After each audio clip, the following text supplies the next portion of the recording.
Commissioner sir గారికి, పత్రికా విలేకరులకు అందరికీ నా నమస్కారం. వైస్ చైర్మన్ గారికి అందరికీ కూడా నా నమస్కారం. ప్రస్తుతం మనం ఉన్న పరిస్థితి చాలా ప్రమాదకరంగా ఉంది. రోజు రోజుకి మరణాల సంఖ్య పెరిగిపోతుంది. దయచేసి ప్రతి ఒక్కరూ మాస్క్ కంపల్సరీగా ధరించండి, చేతులు శుభ్రపరచుకోండి, శానిటైజర్ చేసుకోండి. ప్రస్తుతం పరిస్థితులు బట్టి ఎవరు కూడా బయటికి రాకుండా అందరూ వారి ఇళ్లలోనే ఉండండి. నాకు తెలిసినంత వరకు కరోనాకి మొట్టమొదటి ట్రీట్మెంట్ బయటికి రాకపోవడమే. దయచేసి పరిస్థితులన్నీ చక్కబడే వరకు ప్రతి ఒక్కరూ ఇంట్లోనే, సాధ్యమైనంత వరకు ఇంట్లోనే ఉండవలసిందిగా చేతులు జోడించి వేడుకుంటున్నారు. మీటింగ్ ప్రారంభించి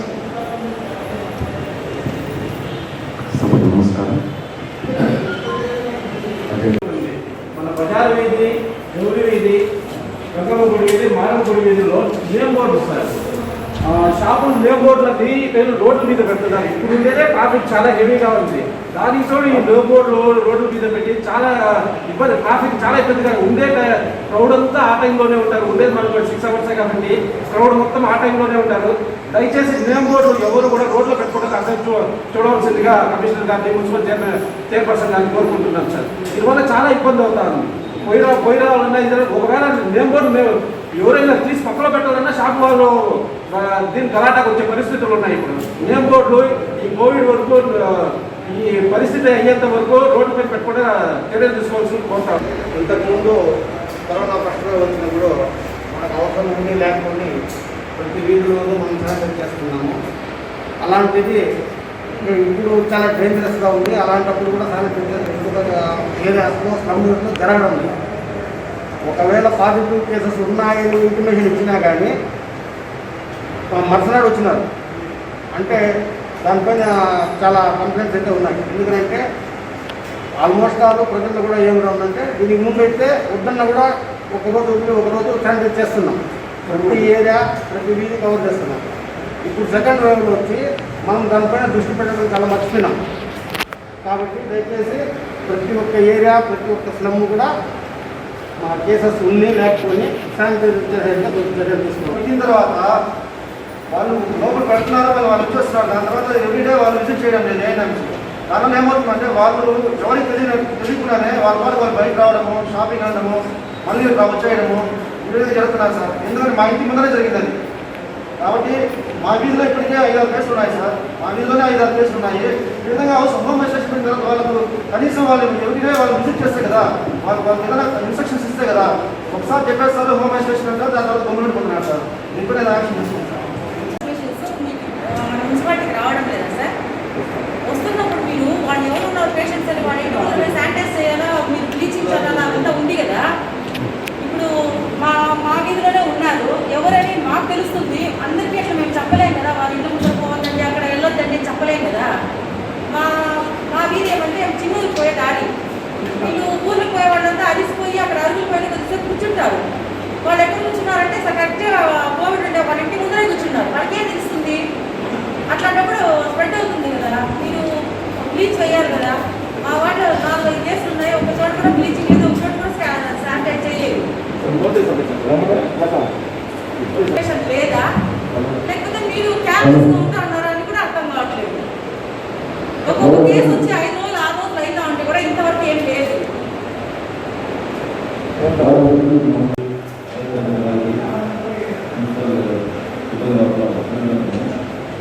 కోవిడ్ చెకింగ్ సంస్థ కోవిడ్ చెకింగ్ చేసే దగ్గర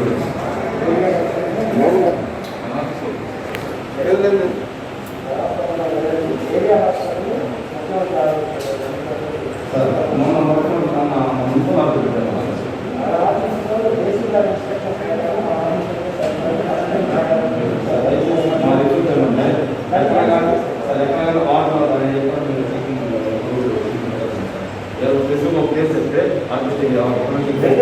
ఏరియా హాస్పిటల్ తర్వాత ముఖ్యమంత్రి పక్కనే ఉన్న స్కూల్ ఎగ్జాంపుల్ సార్ మా వార్డులో ముందువారి స్కూల్ పెట్టినాను సార్. ముందువారి స్కూల్లో చెకింగ్ చేస్తాను. కోవిడ్ పేషెంట్ అంతా కూర్చోంటారా చాలా ఇబ్బంది కాదు. అదేవిధంగా ఎక్కడ కానీ వాటర్ కూడా నా అనుకున్న వాటర్ కూడా ఎక్కడ పెట్టుకున్నా ఒక ప్లేస్ అని చెప్పి అది గవర్నమెంట్ హాస్పిటల్ పెట్టి బాగుంటుంది. చాలా ఇబ్బంది కాదు సార్.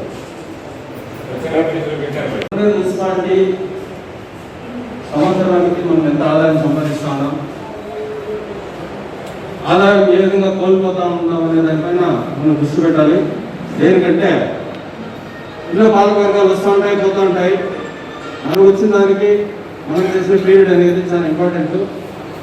అలానా వాళ్ళ హయాంలో ఇన్ని కాంప్లెక్స్ కట్టినారు, మున్సిపాలిటీకి ఇంత ఆదాయం వచ్చింది అనేది చరిత్రలో ఉంటుంది. దయచేసి పాలకవర్గ సభ్యులందరికీ చైర్పర్సన్ గారితో సహా నేను కోరేది ఏమంటే, అలంనేరు మున్సిపాలిటీలో మీరు దాదాపు ప్రతి ఒక్కరికి అన్నీ తెలుసు. ప్రతి వీధిలో కూడా ప్రతి ఒక్కడు అందరూ దురాక్రమణలు అంటే అంతా ఇంత అన్యాయం కాదు, చాలా మోసంగా చేసినారు. ఇప్పుడు కూడా మన పల్లెదుగా జరుగుతూ ఉంది. మెయిన్ రోడ్లో ఇక్కడ ఎక్కడైతే టవర్ బ్లాక్ నుంచి తీసుకున్నారంటే పెట్రోల్ బంక్ వరకు దాదాపు ఒక్క షాప్ కూడా లేదు. అట్లని చెప్పి ఏమైనా పేదలు ఏమైనా ఏర్పాటు చేసుకొని వాళ్ళు జీవనోపాధి చేస్తారంటే పర్వాలేదు. వీళ్ళు ఎవరో ఒకరు ఆక్రమించుకుంటారు, ఇంకొకరు 10,000 15,000 బాడీకి ఇస్తూ ఉంటారు. దీనిపైన కమిషనర్ గారు దృష్టి పెట్టాలి. మనకి ఎవరి మీద వ్యక్తిగతంగా ఏం లేదు. ఎవరైతే ఒకవేళ పక్క షెడ్లు వేసుకుంటామంటే కూడా వాళ్ళకే కూడా మీరు ఆ స్థలం మీరు స్వాధీనం చేసుకొని మనం ఒక మీటింగ్కి సంబంధించి ఒక 60 లక్షలు 70 లక్షలు మన రోడ్లకి కాలువలకి వాటికి ఇచ్చిస్తూ ఉన్నాము. ఒక్కొక్క మీటింగ్కి ఒక్కొక్క 4 రూమ్లు 5 రూమ్లు కట్టుకుంటా పోతే పలంనేరు కూడా మనం 5 ఏళ్ళ నాటికి ఒక 50 రూమ్లో 100 రూమ్లో 200 రూమ్లో ఏర్పాటు చేసుకుంటే మున్సిపాలిటీకి కూడా ఆదాయం పెరుగుతుంది. మనం కూడా మన పాలకవర్గానికి కూడా మంచి పేరు వస్తుందని తెలియజేస్తున్నాను. అదేవిధంగా కూడా మీరు ఇప్పుడు కోవిడ్ టెస్టింగ్ సెంటర్లో మురళీ గారు అడిగినట్లుగా మనకి ఇక్కడ మీసేవ బిల్డింగ్ ఉంది కదా సార్, అది ఖాళీగా ఉంది కదా, అక్కడ ఏర్పాటు చేయండి. మనకు దగ్గర ఉంటుంది టౌన్ సెంటర్. సరే అట్లా అనుకుంటే మనం ఊరు బయట పెట్టాల్సి వస్తుంది సార్. అంటే ఊరిని వదిలేసి అక్కడ బయట పెట్టుకోవాల్సి వస్తుంది. పెట్టేదాని వల్ల ఏ ఇబ్బంది అంటే వీడు ఆయన పోలేడు, ఆయన వీడికి రాలేడు, ఇంకా ఇబ్బంది వస్తుంది. ఎక్కడ ఉన్నాం సార్, మన చుట్టూనే ఉంది సార్ కరోనా. అట్లా అనుకుంటే మనం ఏం చేయలేము. ఓకే, ఎందుకంటే ఫెసిలిటేషన్ అనేది చాలా ఇంపార్టెంట్. మనం ఒక 2-3 సెంటర్లు ఏర్పాటు చేసామనుకోండి, అక్కడ క్రౌడ్ తగ్గుతుంది, స్ప్రెడింగ్ తగ్గుతుంది. మీరు దానిపై కొద్దిగా దృష్టి పెట్టి పాత పెట్టుకోటి కొత్త పెట్టుకోటి అంటే నివాసాల మధ్య లేకుండా కొద్దిగా దూరంగా ఉండేది ఏర్పాటు చేస్తున్నా బాగుంటుంది. ఏమంటే ఇప్పుడు రైట్ డిస్ట్రిబ్యూషన్ని మన జగన్మోహన్ రెడ్డి గారు అత్యధిక ప్రజాధన పథకంగా ప్రవేశపెట్టారు. ఆ పథకము చాలా ఇబ్బందికరంగా తయారు చేస్తున్నారు. ఎందుకంటే రైస్ డిస్ట్రిబ్యూషన్ వాళ్ళు వస్తున్నారు, డిస్ట్రిబ్యూషన్ చేసేటప్పుడు అసలు వాళ్ళ క్యూ ఎక్కువైపోతుంది. వాళ్ళు ఏమంటే నిన్నటి నుంచి ఏమంటున్నారంటే వాళ్ళు బ్యాన్ చేసేసారు, మేము రైస్ డిస్ట్రిబ్యూషన్ చేయము, మాకు కోవిడ్ కిట్ ఇవ్వట్లేదు, శానిటైజర్ ఇవ్వట్లేదు, మాస్కులు ఇవ్వట్లేదు అనేసి. ప్రజలు చూస్తే వాటిలో అందరూ రైస్ రావట్లేదు అనేసి వాళ్ళు రోజు కౌన్సిలర్స్కి రిపోర్ట్ చేస్తున్నారు. దీన్ని దయచేసి అందరూ గమనించగలరు. దీనివల్ల వాళ్ళు ఏమంటారంటే మాకు కోవిడ్ వచ్చేస్తుంది అంటున్నారు. ఈ ఒక్కసారి రేషన్ షాపుల్లో దీన్ని వేస్తే మంచిదనేసి అందరి అభిప్రాయం. కోవిడ్ మరణాలకి ఏదైనా ప్లేస్ అలాట్మెంట్ చేయాలి కదా, లేకపోతే స్పెషల్ ఏదైనా తీసుకొని పోయేటప్పుడు చాలా ఈ కోవిడ్ మరణాలు తీసుకుని పోయేటప్పుడు ఆ ప్రాంతాల్లో చాలా ఇబ్బందికరమైన సమస్యలు జరుగుతాము. కొన్ని చోట్ల వాహనాలు పోనివ్వట్లేదు, కొన్ని చోట్ల ఆపేస్తున్నాము, కొన్ని చోట్ల ఇక్కడ దహనం చేద్దామని చెప్తున్నారు. ఇట్లాంటి సమస్యలు రోజు రోజు పెరుగుతూ ఉన్నాయి. కాబట్టి మీరు ఏదైనా ప్లేస్ ఒకటి అలాట్మెంట్ చేయంటే దానికోసం వాళ్ళు ప్రత్యేకంగా ఒక సిబ్బందిని కేటాయించి వాళ్ళ వల్ల కాలేదంటే కొంతమంది ప్రత్యేకంగా ముందుకు వస్తూ ఉన్నారు. సిబ్బంది మేము అంత్యక్రియలు చేయడానికి మేము ముందుకు వస్తున్నాము అని చెప్పి వాళ్ళకైనా సలహాలు ఇచ్చి ఏదో ప్రజలకు అనుకూలంగా ఈ దహన క్రియలు చేయకుండా ఈ ప్రాబ్లమ్స్ ఏమి రాకుండా సివిల్ ఏమి ప్రాబ్లమ్స్ రాకుండా దాన్ని కొన్ని కట్టడితంగా చేస్తే బాగుంటుంది. రెవెన్యూ డిపార్ట్మెంట్లో మున్సిపల్ కమిషనర్ గారు ఉన్నప్పుడు సైట్ ఐడెంటిఫై చేశాం. సుమారు ఒక ఎకరా అనుకుంటాను. మన compost yard back side area forest reserve ఫారెస్ట్లో ఒక ఎకరా అదే అలాంటి అయింది. కొన్ని బరీ చేసాము, కొన్ని ఏదైతే డెడ్ బాడీస్ ఉన్నాయి కొన్ని బరీ చేసాము. ఇప్పుడు ఏదైనా అలాంటి పరిస్థితులు వస్తే మనం అక్కడ తీసుకెళ్ళి అదే పని చేస్తాం.